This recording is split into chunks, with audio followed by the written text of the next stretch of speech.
નમસ્તે. સંકલિત બાલ વિકાસ સેવા યોજના મહિલા અને બાળ વિકાસ વિભાગ તરફથી હું આપ સૌ દર્શક મિત્રોનું હાર્દિક સ્વાગત કરું છું. દર વખતની જેમ આ વખતે પણ આપણી સાથે ડૉક્ટર નિશ્ચલ ભટ્ટ જોડાયા છે, પરંતુ એ પહેલાં આપણે આ એપિસોડની ક્વિઝનો પ્રશ્ન જોઈશું. 1 થી 5 વર્ષની ઉંમર પ્રમાણેના બાળકો સાથે માતા પિતાની યોગ્ય ભૂમિકા કઈ હોઈ શકે?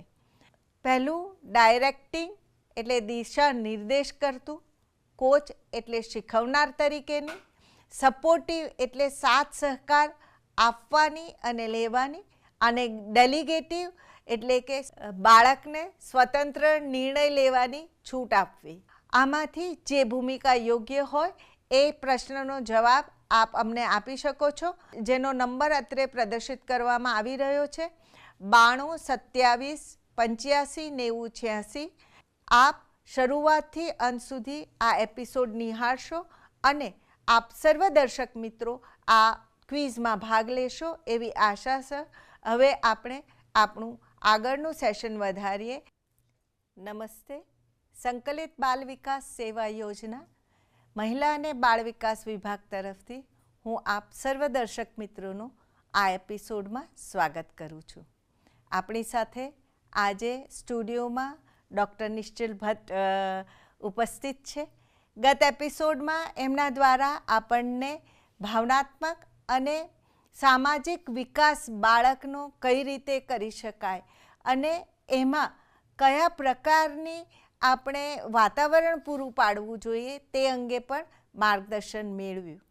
આજે આપણે ડૉક્ટર નિશ્ચલ ભટ્ટ તરફથી માર્ગદર્શન મેળવીશું કે કઈ રીતે માતા પિતાએ બાળકના ભાવનાત્મક વિકાસમાં ભૂમિકા ભજવવી જોઈએ અને શા માટે એ મહત્ત્વપૂર્ણ છે.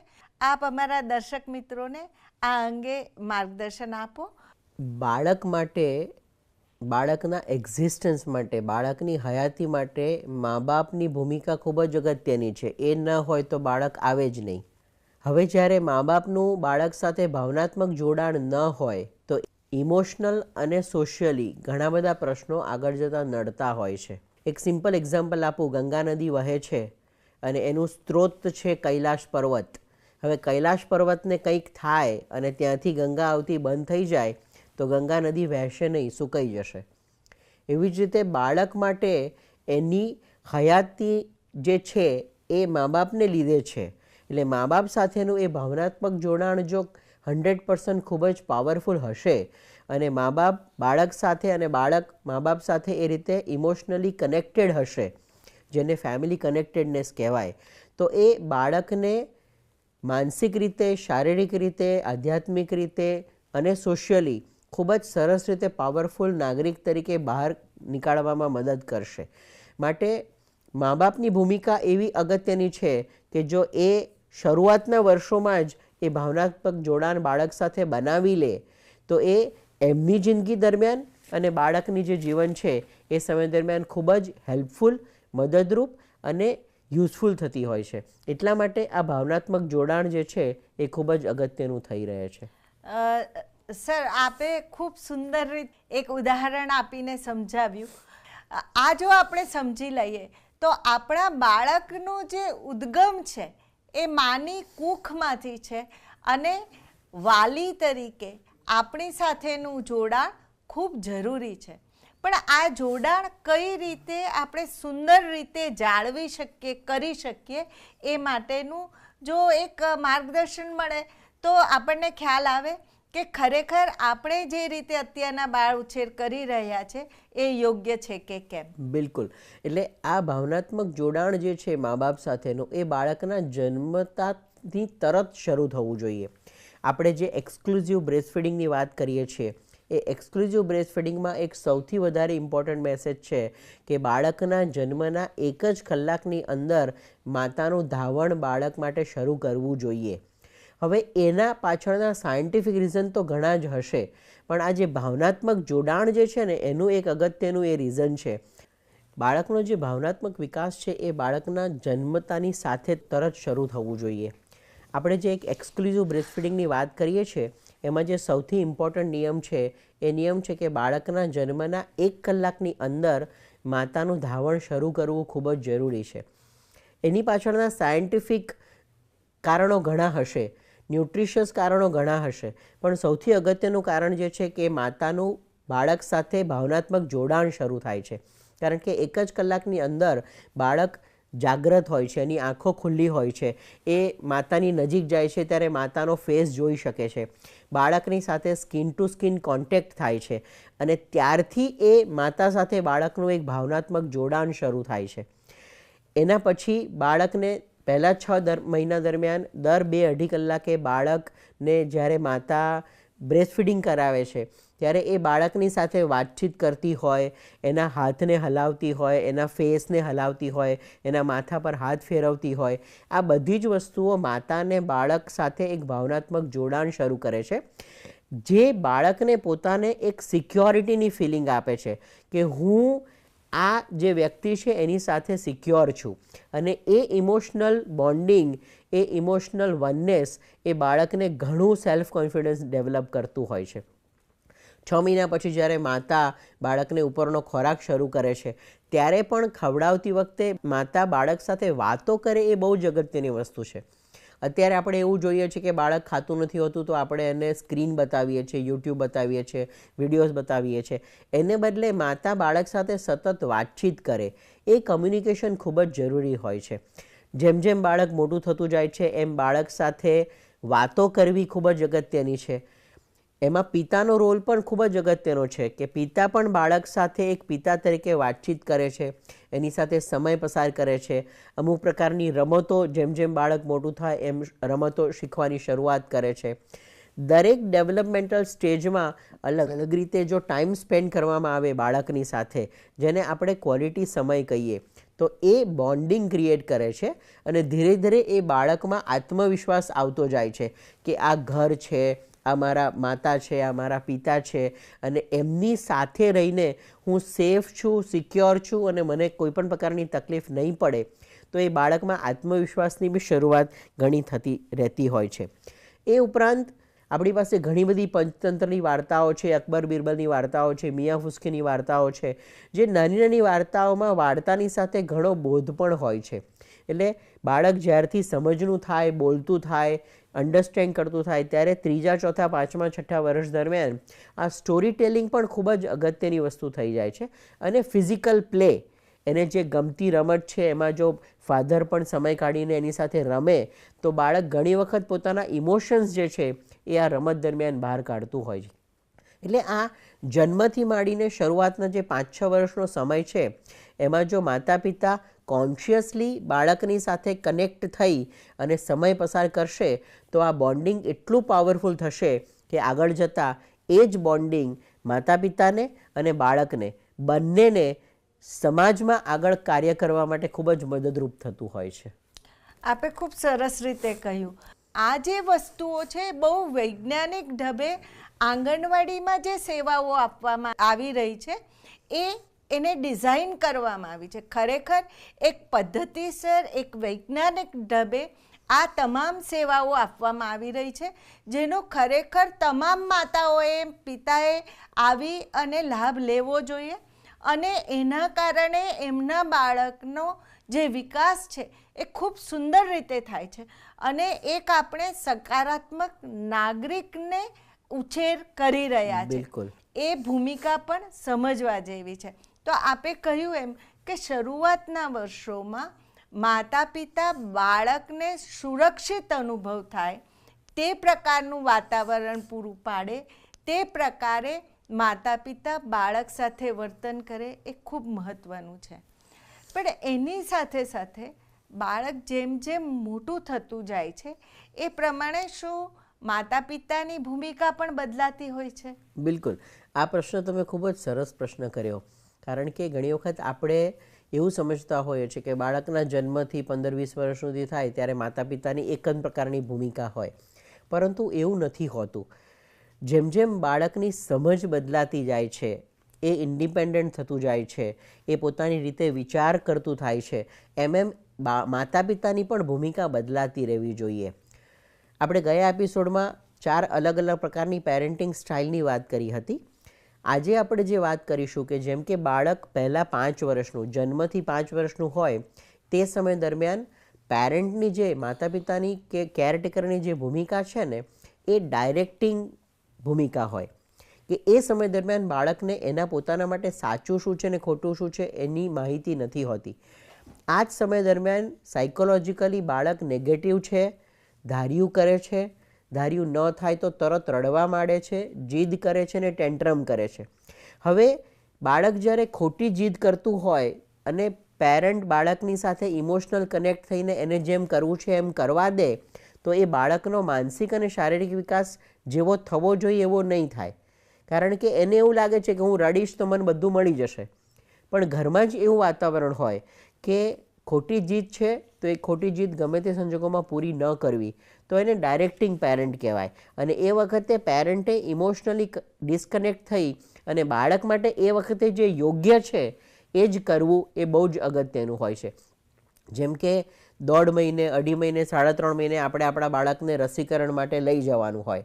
હવે તમે ઇમોશનલી બાળક સાથે કનેક્ટેડ હો અને તમને એમ થાય કે રસી આપતી વખતે તો બાળક બહુ રડે અથવા તો રસી આપ્યા પછી બાળકને 2 દિવસ તાવ આવે અને દુખાવો થાય અને બાળક પરેશાન થાય તો હું તો રસી નહીં અપાવું.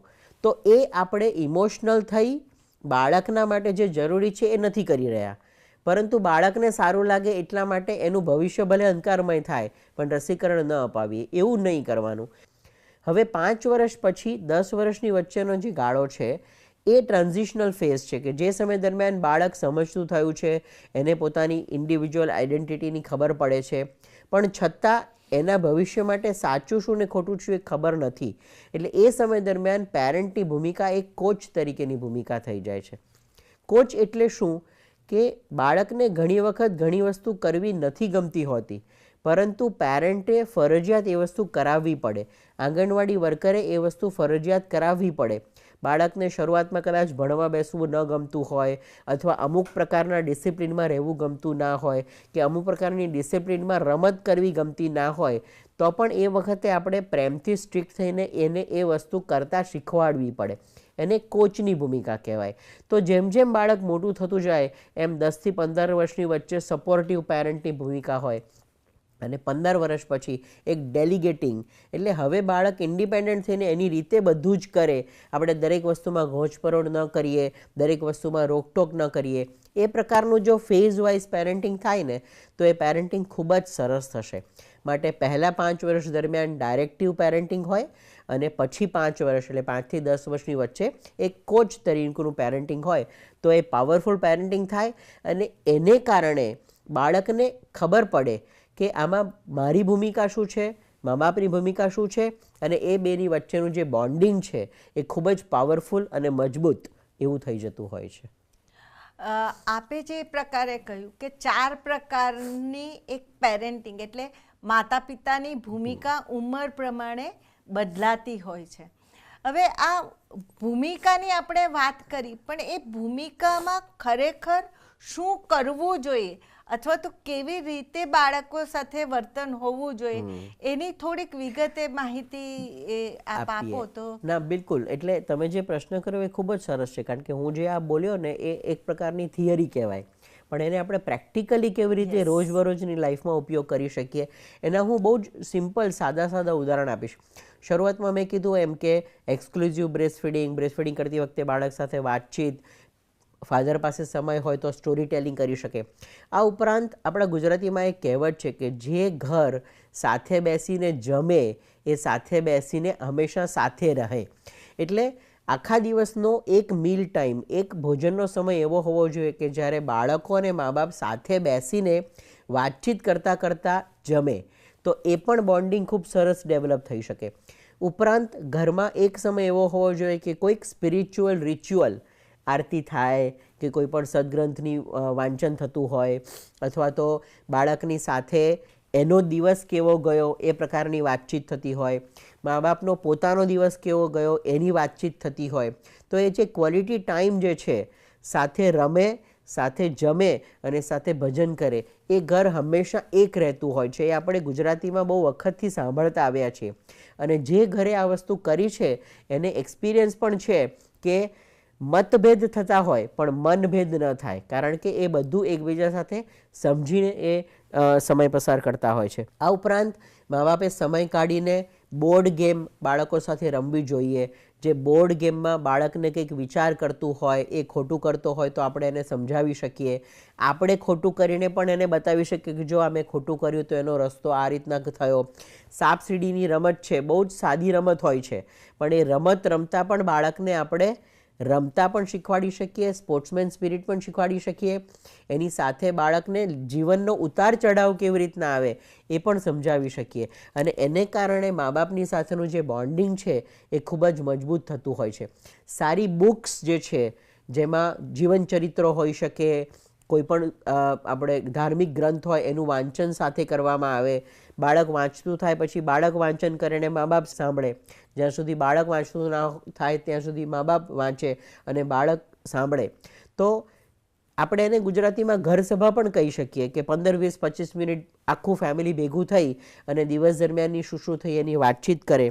એ ઉપરાંત બહુ જ નાનપણથી બાળકને રિલેક્સેશન ટેકનિક્સ આપણે શીખવાડવી પડે, કારણ કે સમાજ હવે ખૂબ જ ફાસ્ટ, ઝડપી થઈ રહ્યો છે. એ ઝડપમાં મનના વિચારો પણ ખૂબ જ ફાસ્ટ થઈ રહ્યા છે. એ મનના વિચારોને ધીરા પાડવા માટે આપણી બ્રિધિંગ ઉપર ફોકસ કરવું, પ્રાણાયામ કરવો, થોડું ધ્યાનમાં બેસવું, આ બધી જ વસ્તુ જો નાનપણથી બાળકને શીખવાડવામાં આવે અને એના માટે મા બાપ રોલ મોડલ બને તો એ બોન્ડિંગ એટલું પાવરફુલ થતું હોય છે કે બાળકની માનસિક શક્તિ પણ વધે છે અને એ ધીરે ધીરે એમાં ખૂબ જ આગળ વધતું હોય છે. એ ઉપરાંત બાળકનો સવારને ઉઠવાનો 10 મિનિટનો સમય છે. બાળક જ્યારે ઉઠે છે, મોટાભાગના ઘરમાં કેવું હોય છે કે બાળક ઉઠે એટલે તરત બધું દોડવાનું શરૂ થઈ જાય, કારણ કે એને સ્કૂલે મોકલવાનું હોય, કાં તો એને તૈયાર કરીને આંગણવાડીમાં મોકલવાનું હોય, કાં તો પોતે તૈયાર થઈને કામમાં જવાનું હોય. પરંતુ એ બધા દોડધૂપ તે પહેલાં બાળકના ઉઠવાનો 10 મિનિટનો સમય છે ને એ એને ખૂબ જ પાવરફુલી આપવો જોઈએ. બાળક હસતું હસતું ઉઠે, મા બાપ સાથે થોડો સમય પસાર કરે. સેમ વે રાત્રે સૂતા પહેલાંનો જે 10 મિનિટનો સમય છે ને એ પણ બાળકને શાંતિથી સૂવા માટે ખૂબ જ અગત્યનો છે. તો આ બે સમય જો સાચવવામાં આવે તો પણ આ બોન્ડિંગ ખૂબ જ પાવરફુલ થતું હોય છે. અને છેલ્લું, ઘરની બહારની ફિઝિકલ ગેમ્સ, એમાં પણ મા બાપે બાળક સાથે થોડોક સમય પસાર કરવો ખૂબ જ જરૂરી છે. બોય હોય કે ગર્લ હોય, મારો એક્સપિરિયન્સ છે કે બાળકની સાથે તમે જ્યારે ફિઝિકલ એક્ટિવિટીમાં કોઈ ગેમ્સ રમતા હો છો ત્યારે એ બાળક ખુલ્લું થતું હોય છે. એના મનના જે વિચારો હોય છે એ શેર કરતું હોય છે અને એને કારણે મા બાપ અને બાળક સાથેનું જે બોન્ડિંગ છે એ ખૂબ જ પાવરફુલ થતું હોય છે. તો આ ઝીણું ધ્યાન, જેને આપણે અવેર પેરેન્ટિંગ કહીએ, કોન્શિયસ પેરેન્ટિંગ કહીએ, અથવા તો હાજર રહેલું પેરેન્ટિંગ કહીએ, જેને કારણે એ બોન્ડિંગ ખૂબ જ પાવરફુલ, મજબૂત, અને પેલું જેને કહે છે ને કે અંબુજા સિમેન્ટ, ઇસકા જોડ કોઈ નહીં તોડ શકતા, એવું એક મજબૂત બોન્ડિંગ આપણે મા બાપ અને બાળકની વચ્ચે ક્રિએટ કરી શકીએ છીએ. આપે ખૂબ સુંદર ઉદાહરણ આપીને સમજ આપી. એટલે કહેવાનો મતલબ એટલો જ છે કે વાલી તરીકે, માતા પિતા તરીકે આપણે જો આપણા બાળકનો ભાવનાત્મક વિકાસ, એ પણ સકારાત્મક ભાવનાત્મક વિકાસ અને લાગણીઓનો વિકાસ કરવો હોય તો, અને એને આપણે વાર્તા કહીએ અથવા તો બહાર બેસીને આંગણામાં કોઈ રમત રમતા હોય અથવા તો બાજુના બાળકો આવી અને એમની સાથે રમતા હોય અને આપણે શાંતિથી જોતા હોઈએ અને બાળકોને રમવા માટે પ્રોત્સાહન આપીએ, ત્યારે બાળકમાં એક ભાવનાત્મક વિકાસ થતો હોય છે ને ત્યારે એ જે વાતચીત કરી રહ્યો છે અંદર અથવા તો આપની સાથે, એને ધ્યાનપૂર્વક સાંભળી અને પછી એના પર વિચાર કરીને એનો પ્રતિસાદ આપીએ તો બાળકને માટે એ ખૂબ જ સરસ એક પ્રતિભાવ જ્યારે આપો છો ત્યારે ભાવનાત્મક જોડાણ થાય છે. અને સરે કહ્યું એમ કે જુદા જુદા તબક્કે વાલીની ભૂમિકા બદલાતી હોય છે, પણ જન્મથી 5 વર્ષ સુધી, 8 વર્ષ સુધી સારું શું છે અને એના માટે ખરાબ શું છે એ આપણે એને સમજ આપવી પડે છે. પણ એ સમજ આપવા માટે પણ ગુસ્સો કરવો કે મારઝૂડ કરવી એ જ એક પદ્ધતિ નથી. એના માટે આપણે સમય ફાળવી, શાંતિથી એને સમજાવવું અને મક્કમતાપૂર્વક આ કરી શકાશે અને આ નહીં કરી શકાય એની સમજ બાળકને આપવી ખૂબ જ જરૂરી છે. સર, આપે જે અમને સમજણ આપી અને જે આ 4 એપિસોડમાં આપણે વાલીની ખૂબ સ્પષ્ટ ભૂમિકા અને સંભાળકર્તાઓની પણ જે એક ભૂમિકા, નિશ્ચિત ભૂમિકા હોય છે, તે અંગે જે માર્ગદર્શન આપ્યું એ અમને ઘણું જ ઉપયોગી થશે. અને આંગણવાડીમાં જે અમે પ્રવૃત્તિઓ કરાવીએ છીએ એના હેતુ પણ અમારા કાર્યકરોને અને બહેનોને અને જે માતા પિતા છે એને પણ ખ્યાલ આવશે અને એનું મહત્ત્વ સમજી અને બાળકો સાથે એ પ્રકારની પ્રવૃત્તિઓ પણ કરશે અને કરાવશે પણ ખરા. સર, આપનો ખૂબ ખૂબ આભાર. ધન્યવાદ. ધન્યવાદ. હવે આપણે દર વખતની જેમ એપિસોડના અંતે ગત એપિસોડની ક્વિઝના વિજેતાઓના નામ પ્રદર્શિત કરતા હોઈએ છીએ. તો આજે પણ આપ આપના સ્ક્રીન પર જોઈ શકો છો ગત ક્વિઝના વિજેતા: મંગીબેન રાઠવા, દેવભૂમિ દ્વારકા, જામ ખંભાળિયા તાલુકો; વિલાસીબેન ચૌહાણ, સુરત કોર્પોરેશન; જિજ્ઞાસાબેન ચૌહાણ, રાજકોટ કોર્પોરેશન; શીતલબેન નાઈ, વલસાડ પારડી; નીતાબેન પટેલ, સુરત કોર્પોરેશન; રમીલાબેન વસાવા, નર્મદા ડેડિયાપાડા; અંકિતાબેન ચૌધરી, તાપી ડોલવણ; અનિશાબેન પટેલ, નવસારી ચીખલી; વર્ષાબેન વસાવા, નર્મદા ડેડિયાપાડા; નિરૂપાબેન ગોંડલિયા, જામનગર ગ્રામ્ય કાલાવાડ. આપ સર્વ દર્શક મિત્રોને ક્વિઝમાં ભાગ લેવા માટે ખૂબ ખૂબ અભિનંદન અને આપને ફરીથી વિનંતી કરીએ છીએ કે આ એપિસોડની ક્વિઝમાં પણ આપ ઉત્સાહભેર ભાગ લેશો અને આપણે એના વિજેતાના નામ આવતા એપિસોડમાં જોઈ શકીશું. આપ સર્વનો ફરી વખત ધન્યવાદ, આભાર.